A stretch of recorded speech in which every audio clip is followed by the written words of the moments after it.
Welcome back to our own channel wealth growth. तो guys आज हम इस वीडियो के अंदर एक ऐसे स्टॉक की बात करने वाले हैं जिसका रिसेंटली आईपीओ आया था और इस आईपीओ ने मतलब एक महीने के अंदर ही आपके पैसे को डबल किया था। रातों रात करोड़पति हो गए हम। रातों रात करोड़पति? हाँ, कैसे?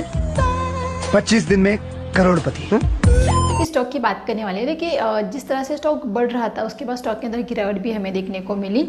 तो अभी जिन लोगों ने बाय नहीं किया है, जिन लोगों से ये स्टॉक छूट गया है, तो क्या उस स्टॉक को बाय करना सही है अभी इस प्राइस के ऊपर, या जिसने भी स्टॉक को होल्ड किया है उसको क्या स्टॉक को होल्ड करना चाहिए? जिन्होंने आईपीओ में लिया है क्या उनको भी स्टॉक को होल्ड करना चाहिए? स्टॉक के फंडामेंटल किस तरह से, कंपनी किस तरह से कामकाज कर रही है, इन सारी चीज़ों को हम डिटेल में इस वीडियो के अंदर डिस्कस करने वाले हैं कि स्टॉक को होल्ड करना सही रहेगा या नहीं, और फ्रेश हम कब बाय कर सकते हैं। तो वीडियो को पूरा ज़रूर देखिए।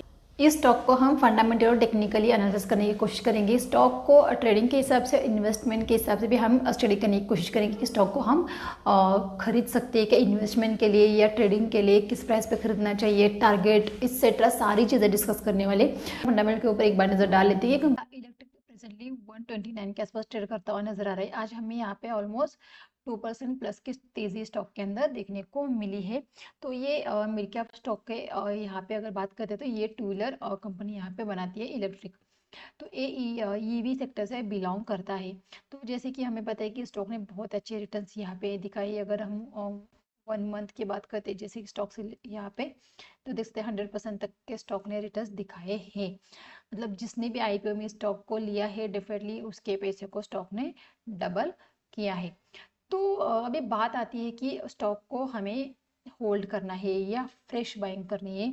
तो हम क्या इस स्टॉक को फ्रेश बाय कर सकते हैं क्या? तो इसके लिए हम इसका फंडामेंटल एनालिसिस करेंगे, क्योंकि हम फाइनेंशियल के ऊपर भी नजर डालेंगे कि किस तरह से हमें इसके फाइनेंशियल देखने को। कंपनी की अगर ईयर ऑन ईयर फाइनेंशियल की बात करते हो, रेवेन्यू की बात करते हो, रेवेन्यू डेफिनेटली यहाँ पे बढ़ता हुआ दिख रहा है। ईबिटा की बात करते हो ये यहाँ पे माइनस में हमें देखने को मिल रहा है। अगर नेट इनकम की बात करें तो नेट इनकम भी हमें लगातार और यहाँ पे निगेटिव होता हुआ दिख रहा है। कंपनी लगातार लॉस में जाती चली जा रही है, जाती चली जा रही है। कंपनी का लॉस बढ़ता जा रहा है। रेवेन्यू डेफिनेटली बढ़ रहा है लेकिन कंपनी का यहाँ पे लॉस भी बढ़ रहा है। रेवेन्यू बढ़ रहा है तो कंपनी का प्रॉफिट भी बढ़ना चाहिए था, लेकिन नहीं, लॉस बढ़ रहा है। तो ये यहाँ पे एक नेगेटिव चीज इस स्टॉक के अंदर हमें देखने को मिल रही है। तो आइए इसके अगर होल्डिंग की अगर बात कर ले, अगर यहाँ पे प्रमोटर की होल्डिंग की बात करें तो 36% यहाँ पे प्रमोटर की होल्डिंग है, और यहाँ पे 5% यहाँ पे म्यूचुअल फंड की, 1% डीआईएस की, यहाँ पे 7% एफआईएस की, और 48% यहाँ पे रिटेलर की होल्डिंग है। मतलब प्रमोटर से भी ज्यादा स्टॉक के अंदर रिटेलर यहाँ पे देखने को हमें मिल रही है। तो देखिए स्टॉक का फंडामेंटल वीक देखने को मिल रहा है, तो इसे हम पेनी स्टॉक के अंदर कंसिडर कर सकते हैं। इसका फंडामेंटल बिल्कुल भी यहाँ पे ठीक नहीं है, बहुत ज़्यादा वीक है, फाइनेंशियल वीक है। यहाँ पे प्रमोटर के हाथ में भी यहाँ पे 50% से भी कम हिस्सेदारी बची है। तो इसीलिए देखिए इस स्टॉक को इन्वेस्टमेंट के तौर पे हम डेफिनेटली नहीं देखेंगे। इस स्टॉक को सिर्फ ट्रेडिंग के लिए देखेंगे। क्या ट्रेड कर सकते हैं क्या? तो ट्रेडिंग के लिए हमें स्टॉक को टेक्निकली एनालिसिस करना पड़ेगा कि टेक्निकली कहाँ पे सपोर्ट आ रहे हैं, कहाँ पे रेजिस्टेंस आ रहे हैं। तो बेसिकली किसी भी स्टॉक को टेक्निकली एनालिसिस करने के लिए एटलीस्ट कम से कम यहाँ पे 6 मंथ का चार्ट हमें चाहिए होता है, या इससे भी कम की बात करें तो 3 मंथ का एटलीस्ट हमें चार्ट चाहिए होता है कि प्रॉपर हम उसका वहाँ पे एनालिसिस कर सके, उसकी प्राइस एक्शन को रीड कर सके। लेकिन इस स्टॉक की अगर बात करें तो इस स्टॉक का हमें यहाँ पे सिर्फ 1 मंथ का ही चार्ट देखने को मिल रहा है। अगर आइए एक बार चार्ट के ऊपर भी चलते हैं कि चार्ट 1 मंथ का है किस तरह से देखने को मिला। ये देखिए ये हमारा यहाँ पे ओला इलेक्ट्रिक का चार्ट हमें लगा के रखे, 1 डे के टाइम फ्रेम लगा के रखे। यहाँ पे देखेंगे तो ये चार्ट देख सकते हैं कितने यहाँ पे बहुत ही यहाँ पे हमें एटलीस्ट 3 मंथ का चार्ट चाहिए, लेकिन ये चार्ट यहाँ पे उससे भी कम टाइम फ्रेम में देखने को मिल रहा है। अगर इस चार्ट को रीड करते हैं तो फिलहाल ये यहाँ पे एक स्विंग बना है। अगर हम स्विंग को कंसिडर करके और यहाँ पे देखेंगे तो ये फिलहाल एक स्विंग यहाँ पे बना है।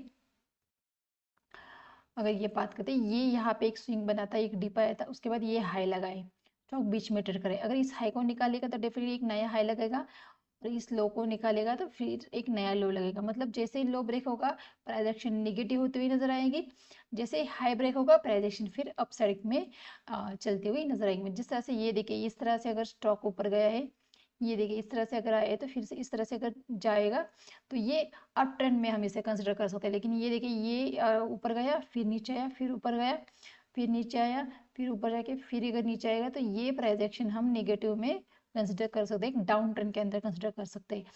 तो फिलहाल देखिए ये स्विंग और ये स्विंग फिलहाल हमारे लिए इंपॉर्टेंट है। जब तक ये ऊपर का स्विंग क्रॉस नहीं होता स्टॉक के अंदर अपसाइड का मोमेंटम हम यहाँ पे नहीं देख सकते या स्टॉक को हम स्ट्रॉन्ग भी नहीं कह सकते। और जब तक ये लो जो बीच में जो स्विंग बना है ये क्रॉस नहीं होता तब तक हम यहाँ पे निगेटिव भी स्टॉक को नहीं कह सकते। तो फ्रेश बाइंग के लिए मुझे नहीं लगता है कि स्टॉक के अंदर हमें फ्रेश बाइंग करनी चाहिए। फिलहाल टेक्निकली भी कोई भी यहाँ पे मेजर हमें पॉइंट्स नहीं मिल रहे हैं। मतलब कहाँ पे अगर मैंने यहाँ पे अगर हमने बाय भी कर लिया तो ये स्विंग के आसपास हमारा ये सेल आएगा, तो उतना ही टारगेट उतना ही रिस्क हमारे लिए। ये हमारा टारगेट फर्स्ट रहेगा, ये हमारे सेल, मतलब इतना ही रिस्क है उतना ही टारगेट। तो ये ट्रेड हमारे लिए बहुत बेकार ट्रेड है।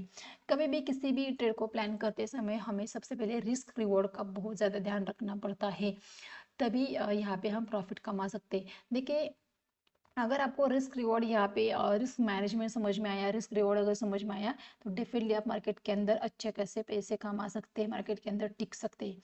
अगर आपको रिस्क रिवॉर्ड ही नहीं यहाँ पे समझ में आया, रिस्क मैनेजमेंट नहीं करनी आती तो आप मार्केट के अंदर नहीं टिकोगे। सिर्फ किसी के कहने से देखिए अगर आपके दोस्त ने इस स्टॉक के अंदर पैसे डबल किए तो चलो नीचे आए चलो मैं बाई करता हूँ और ऊपर जाएगा, बस इसी सोच से स्टॉक को बिल्कुल भी नहीं बाई करना है। देखिए आपको क्या लगता है, आपके दोस्त को क्या लगता है, किसी और को क्या लगता है, इससे मार्केट नहीं चलता है। तो सिर्फ टेक्निकल ही काम आते हैं। और टेक्निकली फिलहाल ये यहाँ पे इस लेवल के ऊपर स्टॉक को बाई करना मतलब बेवकूफ़ी ही रहेगी, क्योंकि जितनी रिस्क है उतना ही रिवॉर्ड है। तो बहुत ही बेकार ट्रेड हम इसे कह सकते हैं।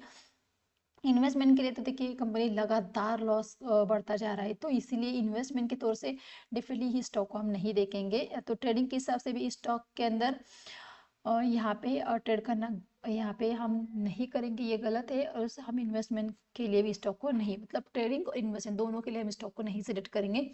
और जिसने भी देखिए स्टॉक को आईपीओ में लिया है तो डेफिनेटली वो अपने प्रॉफिट को बुक करके थोड़ा दूर रह सकते हैं स्टॉक से।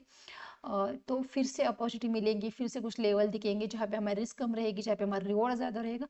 तो वहाँ पे डेफिनेटली हम एक ट्रेड इनिशिएट करने की यहाँ पे सोचेंगे, क्योंकि ट्रेडर के लिए फंडामेंटल से ज़्यादा टेक्निकल बहुत ज़्यादा इंपॉर्टेंट रहते हैं। भले इसके फंडामेंटल यहाँ पे अच्छे नहीं है, लेकिन अगर टेक्निकली अगर चार्ट हमें कह रहा है कि भाई मोमेंटम हो तो होगा या और यहाँ पे रिस्क भी कम है तो डेफिनेटली हम स्टॉक को ट्रेड करेंगे। लेकिन फिलहाल हम स्टॉक को ना ट्रेड करेंगे ना हम स्टॉक के अंदर इन्वेस्ट करेंगे। तो ये मेरा ओपिनियन रहेगा।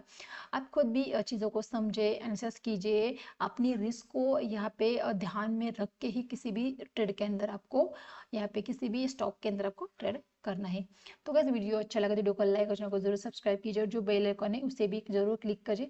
जैसे ही हमारी वीडियो पोस्ट होगी आपको उसका नोटिफिकेशन आ जाएगा।